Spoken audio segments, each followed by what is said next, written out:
ధనుసు వారి గనక చూసుకున్నట్లయితే మీకు అష్టమ స్థానంలో గురువు, శుక్రుడు, బుధుడు ఈ 3 గ్రహాలు కలయిక ఉంటుంది.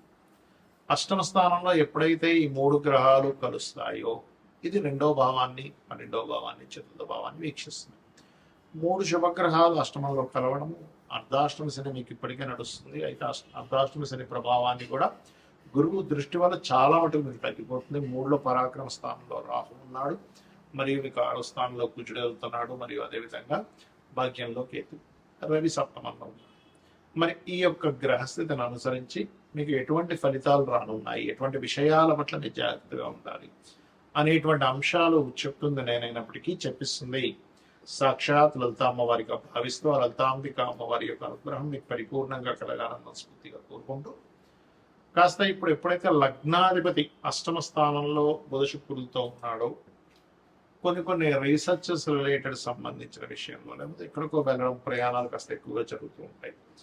ధనభావాన్ని ఎప్పుడైతే చూస్తున్నాయో మీరు చేసే రీసెర్చెస్ కొంతవరకు ఫండింగ్ లభించడము, మనకి చూడండి ఈ డయాగ్నోస్టిక్ సెంటర్స్ నడుపుతూ ఉంటారు, అటువంటి వాటికి బాగా కలిసి రావడం, ఇన్సూరెన్సెస్ మూలంగా కలిసి రావడం అనేటువంటిది బలంగా చూపిస్తుంది. గతంలో ఆగిపోయినటువంటి కొన్ని కన్స్ట్రక్షన్స్ అనుకోండి, కొన్ని విద్యా సంబంధించిన విషయాలు అనుకోండి, ఏదైనా మీరు పలానా ఆఫీస్ ఎస్టాబ్లిష్ చేద్దాం అనుకున్నామో అవ్వలేదు, ఇప్పుడు చతుర్థ భావంలో ఉండే శని మీద ఎప్పుడైతే గురువు బుధ శుక్రులతో కలిసిన గురువు యొక్క దృష్టి పడిందో అటువంటివన్నీ కూడా కాస్త ముందుకు కదులుతాయి. కొంత ధైర్య సాహసాలతో కొన్ని పనులు కూడా చేస్తారు. 2 క్రూర గ్రహాలు, పాప ఫలితాలు ఇచ్చే గ్రహాలు ఏవైతే ఉన్నాయో రాహువు, కుజుడు కూడా 3, 6 స్థానాల్లో ఉన్నందుకు కొంచెం ధైర్యంగా కొన్ని పనులు చేయడము, మరియు అదేవిధంగా తెలివిగా మీ యొక్క ప్రత్యర్థిని లేకపోతే మీ కాంపిటేటర్ని ఎదుర్కోవడం అనేటువంటిది కూడా జరగనుంది, గుర్తుపెట్టుకోండి. అదేవిధంగా వివాహం కోసం ప్రయత్నం చేసేటువంటి వారు ఆదివారాలు, గురువారాలు ఎక్కువగా ప్రయత్నం చేయండి. కాస్త సూర్య ఆలయానికి, గణపతి ఆలయాలకి రెగ్యులర్గా వెళ్తూ ఉండండి, అన్ని విధాలా బాగుంటుంది. కాస్త ఉద్యోగంలో కొంతమందితో కొంత ఘర్షణ యోగం అయితే మీరు కలుగుతుంది 6వ స్థానంలో కుజుడున్నందుకు ముఖ్యంగా గుర్తుపెట్టుకోండి. మరియు అదేవిధంగా గమనించుకున్నట్లయితే కాస్త ధన సంబంధించిన విషయంలో మాత్రం చాలా బాగుంటుంది. దాని గురించి మీరు టెన్షన్ పడవలసిన అవసరం లేదు. కొత్త ఇన్వెస్ట్మెంట్ చేయడము, విదేశాలకు వెళ్ళి ఉద్యోగం చేయాలనేటువంటి ప్రయత్నాలు సఫలీకృతం అవ్వడము, 12వ స్థానం మీద ఎప్పుడైతే మీకు గురువు బుధ శుక్రులతో కలిసి ఉండి 12వ భావాన్ని చూస్తున్నాడో అక్కడ మీకు ఏంటంటే ఖచ్చితంగా విదేశీ యోగాలు, విదేశీ ధన యోగాల్ని, విదేశాల్లో ఏదైనా గృహం కట్టుకోవడానికి వీటన్నిటికీ కూడా యోగిస్తున్నాడు. కాకపోతే ఎంతైనా కూడా శని 4వ భావంలో ఉంటూ అర్ధాష్టమ శని కూడా మీకు నడుస్తుంది కాబట్టి ఎట్టి పరిస్థితుల్లో శనివారాలు ఎటువంటివి ప్రారంభించకండి. లాంగ్ జర్నీస్ వెళ్ళేటప్పుడు మంగళవారాలు చేయకండి, మంగళవారం లాంగ్ జర్నీస్ వెళ్ళకండి. నవగ్రహాల్లో ప్రధానంగా మీరు శని, రాహు, కుజుడు, కేతు ఈ గ్రహాల దగ్గర దీపారాధన చేయండి, అన్ని విధాలు బాగుంటుంది. గ్రహాల యొక్క కలయిక ఏదైతే ఉందో ఇది గోచారంలో ఉన్నప్పుడు ఇచ్చే ఫలితాలు, జన్మజాతకంలో ఉండేటువంటి ఫలితాలు ఉంటాయి. మనకి లగ్నం నుంచి 12 భావాల్లో అంటే లగ్నము, ధనస్థానము, పరాక్రమ స్థానం అంటే సిబ్లింగ్ స్థానము, చతుర్థం అంటే గృహస్థానము, సంతాన స్థానము, రుణరోగ శత్రుస్థానము, వివాహము, జీవిత భాగస్వామి స్థానము, ఆకస్మిక సంఘటనలు, తండ్రి, ఉన్నత విద్యలు, అదేవిధంగా వృత్తి, వ్యాపారాలు, లాభాలు, ఇన్వెస్ట్మెంట్స్ ఈ స్థానాల్లో శుభగ్రహాలు కలిసి ఉన్నాయో పాపగ్రహాలు కలిసి ఉన్నాయా అనేటువంటి చూడాలి. ఎందుకంటే ఇప్పుడు మన గోచారంలో వచ్చినటువంటివి ఏంటంటే ఇది కాలంలో అనుకూలించడం వల్ల, అంటే గవర్నమెంట్ ఏదో ఒక స్కీమ్ పెట్టింది, లేకపోతే ఒక బట్టల షాప్ వాడు ఏదో స్కీమ్ పెట్టాడు, పర్మనెంట్గా 365 రోజులు స్కీమ్ పెట్టగా ఒక సీజన్ అంటాడు, ఈ మాసంలో ఈ ఆషాఢ మాసం సేల్ అంటాడు. అలాగా ఈ గోచారంలో ఉండే గ్రహాలు ఏంటంటే ఫలానా సమయంలో ఇప్పుడు వరకు మనం చెప్పుకున్నాం గురువు, శుక్రుడు, బుధుడు కలిసి ఉన్నది మీ భావం నుంచి, మీ లగ్నం నుంచి ఈ స్థానంలో ఉన్నాడు కాబట్టి ఈ ఫలితాలు మీకు అనుకూలిస్తాయని. కానీ దీనికంటే ముఖ్యంగా మీ జన్మ జాతకంలో ఒక గ్రహం ఒక రాశిలో ఉన్నందుకు ఒక ఫలితం ఇస్తుంది, ఒక నక్షత్రంలో ఉన్నందుకు ఒక యోగాన్ని కలిగి ఉంటుంది. యోగము అంటే ఇంకో గ్రహంతో కలయిక, అది రాశితో కలయిక, నక్షత్రంతో కలిసి ఉందా, లేకపోతే ఇంకొక గ్రహంతో కలిసి ఉందా అనేటువంటి చూడాలి. అది ఒక గ్రహంతో కలిసి ఉందా, 2 గ్రహాలతో కలిసి ఉన్నాయా, 3తోనా, కొంతమందికి 8 గ్రహాలు అష్టగ్రహ కూడమిలో కూడా పుడతారు. అష్టగ్రహ కూడమి ఈజ్ వెరీ రేరెస్ట్ థింగ్ అన్నమాట. సో అలాగా మీ జన్మజాతకంలో ముఖ్యంగా మీరు గమనించుకోవాల్సింది ఏంటంటే 2 గ్రహాల, అవి శుభగ్రహాల, పాపగ్రహాల గుర్తుపెట్టుకోండి. ఈ శుభగ్రహాలు అంటే ఏమిటి? శుభ ఫలితాలు ఇచ్చే గ్రహాలు, పాప ఫలితాలు ఇచ్చే గ్రహాలు. క్రూర గ్రహాలు శుభగ్రహాలు అంటాం. ఇవి అన్నీ కూడా ఒక్కొక్క స్థానాల్లో ఉన్నప్పుడు ఒక్కొక్క ఫలితాలు ఇస్తాయి. ఎలాగా అంటే ఇప్పుడు శుభగ్రహాలు అంటే ఏమిటి? గురువు, శుక్రుడు, బుధుడు, పూర్ణచంద్రుడు. ఓకే, ఈ 4 కూడా చక్కటి శుభగ్రహాలు. మరి పాప ఫలితాలు ఇచ్చే గ్రహాలు ఏంటంటే ఇందులో వల్ల అర్ధపాపిలు ఉంటారు. ఎవరు? రవి అర్ధపాపి, పూర్ణపాపి కాదు. అదేవిధంగా క్షీణచంద్రుడు పాప అవుతాడు, పూర్ణచంద్రుడు శుభుడు అవుతాడు. అలాగే పాడైపోయినటువంటి గ్రహం ఏదైనా పాప అవుతుంది. అంటే ఏంటి? నీచంలో ఉంది, పాపగ్రహాల మధ్య ఉంది, అది శుభగ్రహం కూడా పాప ఫలితాలు ఇస్తుంది. అయితే అందులో ప్రధానంగా మనం తీసుకోవాల్సింది రాహువు, కేతువు, శని, కుజ. ఈ 4 ప్రధానంగా పాపగ్రహాలు. రవి అర్ధపాపి అవుతూ ఉంటాడు.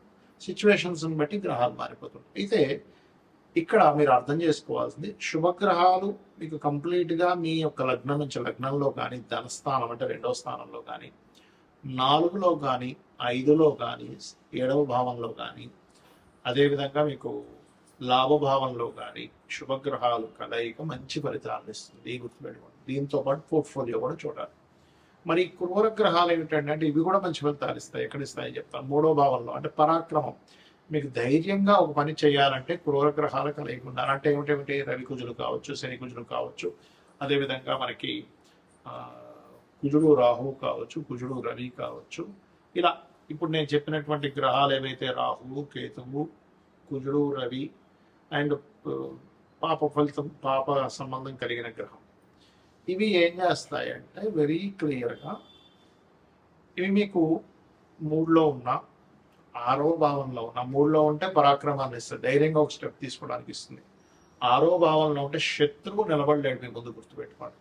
6లో కుజుడున్న జాతకుడు చూడండి, ఈ శత్రువు మీ ముందు నిలబడలేడు. శత్రువు నాశనము అంటుంది శాస్త్రం. అదేవిధంగా 6వ స్థానంలో అధిక గ్రహాలు. ఇంకొక ఇబ్బంది కూడా ఉంది. ఏమిటది అంటే కొంచెం ఎక్కువ కర్మలు పెండింగ్ ఉన్నాయి, కొంచెం ఎక్కువ పోరాటం ఉంటుంది లైఫ్లో పాపగ్రహాలు ఉన్నప్పుడు. కాకపోతే పోరాడేటువంటి శక్తిని కూడా ఆ గ్రహాలు ఇస్తాయి. గుర్తుపెట్టుకోండి.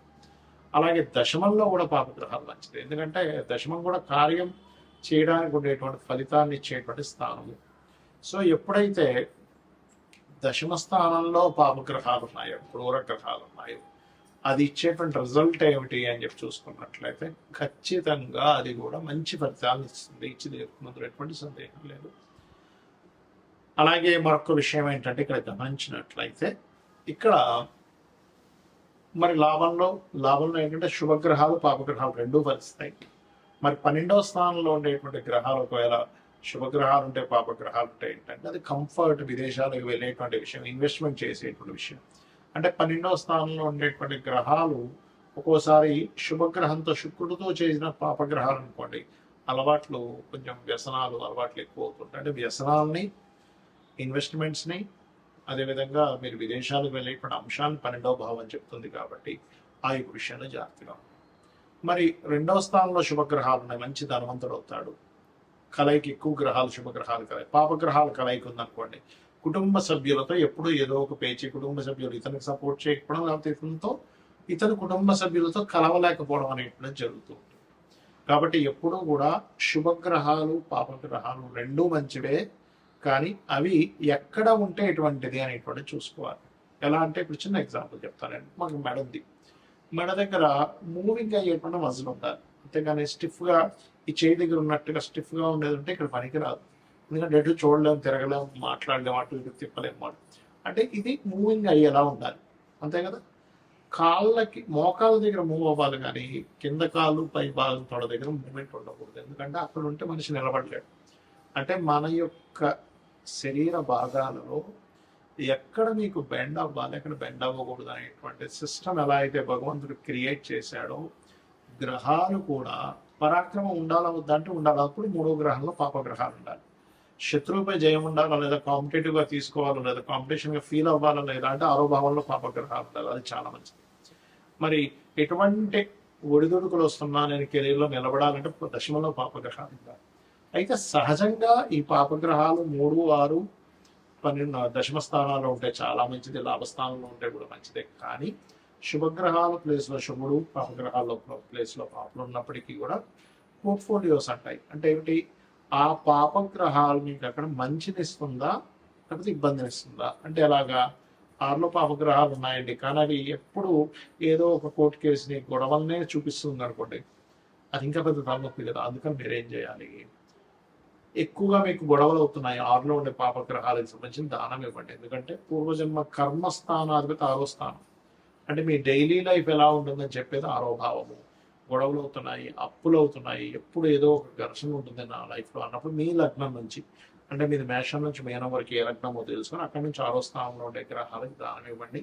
5వ భావంలో ఉండే గ్రహానికి సంబంధించిన మంత్రం చేసుకోండి. అన్ని విధాలు మీకు బాగుంటుంది. శ్రీమాత్రేయ నమః.